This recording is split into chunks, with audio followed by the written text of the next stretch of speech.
Irmãos, não sei se vocês chegaram a observar, mas no final do capítulo anterior, capítulo 2 do Evangelho de Mateus, Jesus Cristo ainda era um menino. E quando se abre os estudos do capítulo 3 deste mesmo Evangelho, Jesus Cristo já é um homem de quase 30 anos de idade.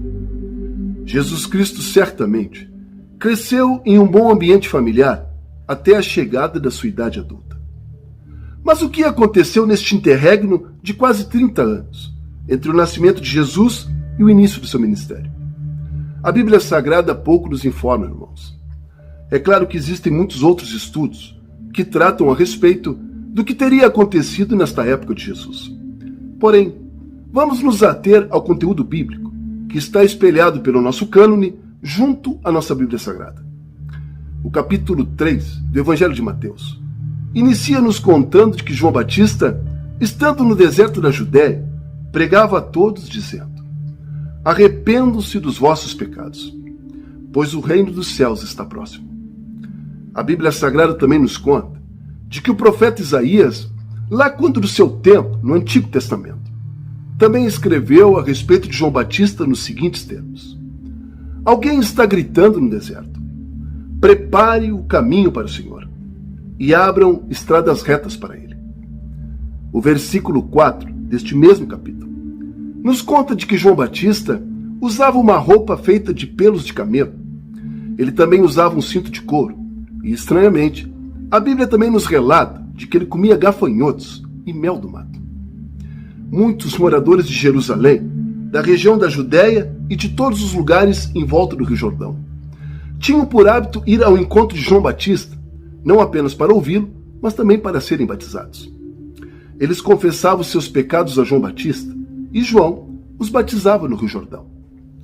O versículo 7 nos conta de que João Batista, ao perceber que muitos fariseus e saduceus vinham até ele para ser batizados, João, sem muito freio na língua, os falava abertamente: ninhada de cobras venenosas, quem disse que vocês escaparão do terrível castigo de Deus?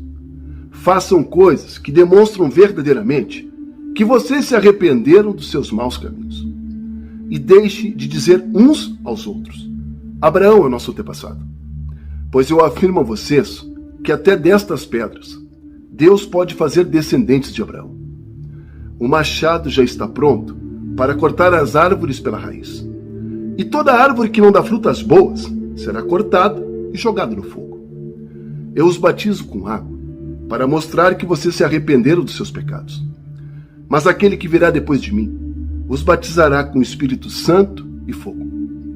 Ele é mais importante do que eu, e eu não mereço a honra de carregar as suas sandálias. Com a pá que tem em sua mão, ele vai separar o trigo da palha. Guardará o trigo no seu depósito, mas queimará a palha no fogo que nunca se apaga. E a Bíblia segue nos contando, a partir do versículo 14, que naqueles dias Jesus Cristo foi da Galiléia até o Rio Jordão, com o propósito de ser batizado por João Batista. Porém, João Batista, antes de batizar Jesus, disse a ele: Senhor, eu é que preciso ser batizado pelo Senhor, e agora és tu que pedes que eu o batize? Mas Jesus Cristo sabiamente respondeu a João: deixe que seja assim por agora, pois é desta maneira que faremos tudo o que Deus nos ordena fazer. E João, tendo concordado com Jesus, logo batiza. E tendo Jesus Cristo sido batizado nas águas, o céu se abriu. E todos viram descer sobre Jesus o Espírito Santo de Deus, em formato de pomba, e pousar sobre ele. E do céu veio uma voz imponente que disse: este é o meu filho querido, que me dá muita alegria. Outro aspecto relevante neste capítulo 3 do Evangelho de Mateus é o fato de que, depois de 400 anos, sem que nenhum profeta falasse ao povo, período este que compreendeu o fechamento do Antigo Testamento e a inauguração da Boa Nova de Jesus, os judeus finalmente ouviam a voz de um profeta que tinha por objetivo divino preparar o caminho do Messias. Por meio de João Batista, pode-se tranquilamente afirmar que, mais uma vez, se conseguiu ouvir a voz profética de Deus. E assim, encerramos o capítulo 3 do Evangelho de Mateus. Até o próximo vídeo.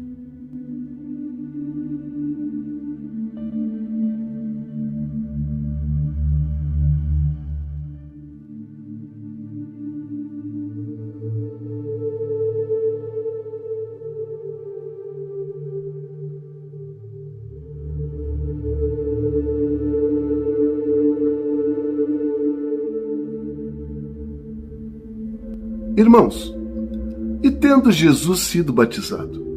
O capítulo 4 do Evangelho de Mateus inicia com as tentações de Jesus Cristo.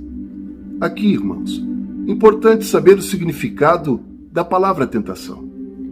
Em português, o significado mais comum para a palavra tentar seria o de seduzir alguém para que faça aquilo que é errado.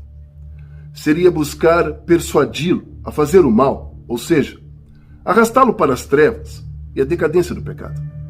No entanto, o termo tentação, aqui aplicado na Bíblia Sagrada, tem como significado o mesmo que pôr à prova alguém.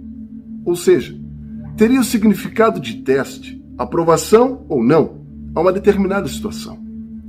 O capítulo 4 do Evangelho de Mateus nos conta de que o próprio Espírito Santo levou Jesus Cristo ao deserto com o propósito de ser tentado pelo diabo. E tendo Jesus passado 40 dias e 40 noites sem nada comer. A Bíblia nos conta de que o Filho de Deus teve fome. Foi então que o diabo chegou perto de Jesus e lhe disse: se você é o Filho de Deus, então ordene que estas pedras se tornem pão. Ao que Jesus Cristo respondeu: as Escrituras Sagradas afirmam: nem só de pão viverá o homem, mas de toda palavra que sai da boca de Deus. E em seguida, a Bíblia Sagrada nos relata de que o diabo levou Jesus Cristo até Jerusalém, até a cidade santa, e estando eles no lugar mais alto do templo, o diabo disse: se você de fato é o Filho de Deus, então jogue-se daqui, pois está escrito que Deus mandará que os seus anjos cuidem de você, e ele certamente irá segurá-lo, para que nem mesmo seus pés sejam feridos pelas pedras. Porém, Jesus Cristo respondeu: mas é verdade também que as Escrituras Sagradas dizem que jamais devemos tentar ao nosso Deus.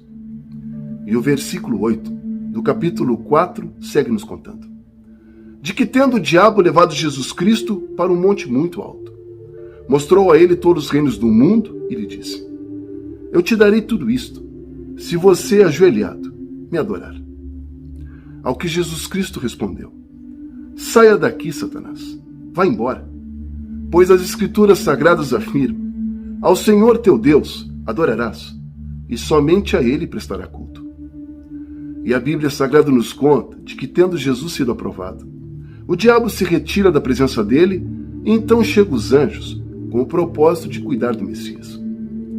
Sabe, irmãos, o que eu acho interessante de se observar aqui é o fato de que logo após o seu batismo, logo após um momento de grande glória, onde inclusive o próprio Deus se manifesta em favor do seu Filho por meio da presença do Espírito Santo, Jesus Cristo é gravemente tentado e passa por um terrível deserto. Uma das grandes verdades da vida, irmão, é o fato de que logo após um grande momento de glória ou conquista, você precisa também estar preparado para os perigos de uma eventual tentação. Abra bem os seus olhos, irmãos, e vigie, pois o diabo é astuto, e somente com Jesus Cristo para nós conseguirmos lidar com ele. E o capítulo 4 segue nos contando que Jesus, quando ficou sabendo da prisão de João Batista, ele parte para a região da Galileia. Jesus sai de Nazaré e passa a morar na cidade de Cafarnaum, na beira do mar da Galileia. E assim se cumpria ali mais uma profecia do profeta Isaías que dizia: terra de Zebulon e terra de Naftali, onde moram os pagãos. O povo que vive na escuridão verá uma forte luz, e esta luz brilhará sobre os que vivem na região escura da morte. Daí em diante, Jesus começou então a anunciar a sua mensagem. E Jesus Cristo dizia: arrependam-se dos seus pecados, pois é chegado o reino dos céus.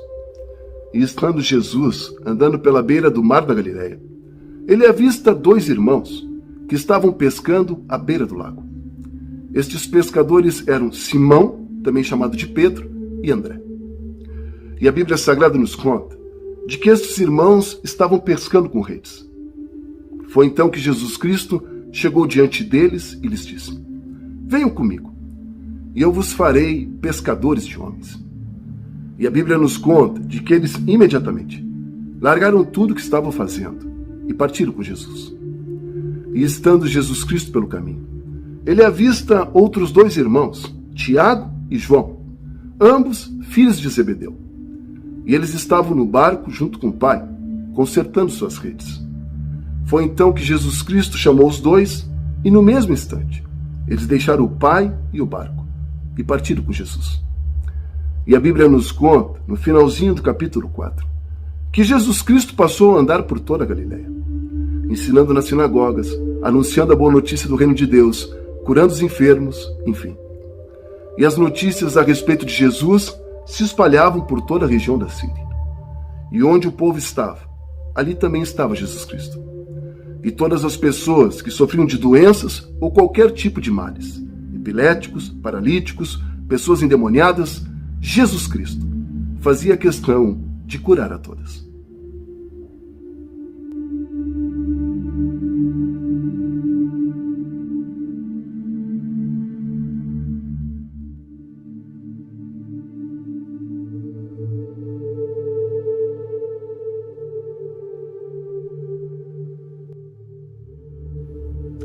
Irmãos, para a honra e glória do nosso Deus, mais 2 capítulos foram concluídos. E como nos comprometemos a fazer, nos cabe agora buscar elementos destes 2 estudos que possam ser aplicados de forma direta e objetiva em nossas vidas pessoais. É claro que a palavra de Deus, por vezes, irmão, nos toca de formas diferentes. E isto ocorre, óbvio, pelo simples fato de sermos diferentes. Todavia, existem alguns ensinos universais que a Bíblia Sagrada nos revela e que não podem ser ignorados por nenhum de nós. Uma destas revelações universais é o fato de que Jesus Cristo é o ápice central de toda a Escritura Santa. Tudo aquilo que foi prometido no Antigo Testamento, tudo aquilo que foi profetizado, tudo aquilo que foi narrado de forma minuciosa pelos incontáveis profetas, se materializa agora na vida e obra de Jesus Cristo. Quando João Batista acusava os fariseus de víboras venenosas, isto está lá no capítulo 3, versículo 7. O que o profeta queria dizer é que para Deus nada fica escondido. Portanto, busque se colocar na presença de Deus de forma sempre transparente. Fale a Ele a respeito das tuas dificuldades, das tuas fraquezas e limitações. Não tente aparentar uma grande espiritualidade aos demais. Se preocupe com a sua relação e intimidade com Deus. Isto sim, irmão, isto sim te trará benefício eterno. João Batista sempre dizia: depois de mim, virá aquele que batizará com o Espírito Santo e fogo. Ele é muito mais poderoso do que eu. E na verdade vos digo, sequer eu sou digno de desatar as suas sandálias. Compreenda, querido, que devemos desenvolver uma relação de verdade sempre com o nosso Deus. Não tem como ser abençoado por um Deus santo se você insistir em namorar com as trevas. Portanto, agora, depois deste vídeo, você irá pausar o curso, vai pegar papel e caneta em mãos e diante de Deus, na presença dele, fará anotações pessoais daquilo que você precisa melhorar em sua vida. Acredite, irmãos, esta atividade ela é muito importante para você, pois ela corresponderá a um aceno seu para Deus e será a prova inconteste e a sua percepção de que o Espírito Santo de Deus segue falando com você. E depois, irmãos, depois que você fizer estas anotações, te aconselho a mais uma vez se colocar em secreto com Deus e orar com sinceridade e verdade a Ele. Aprenda a entregar a Jesus todas as suas sujeiras e se permita ficar limpo por Ele. Jesus tem poder para te curar, meu irmão. Jesus tem poder para te fazer começar de novo. Acredite. Olhe para a cruz, medite na palavra de Deus e busque revelação do céu por meio da sua oração em secreto com Deus. Te vejo no próximo vídeo.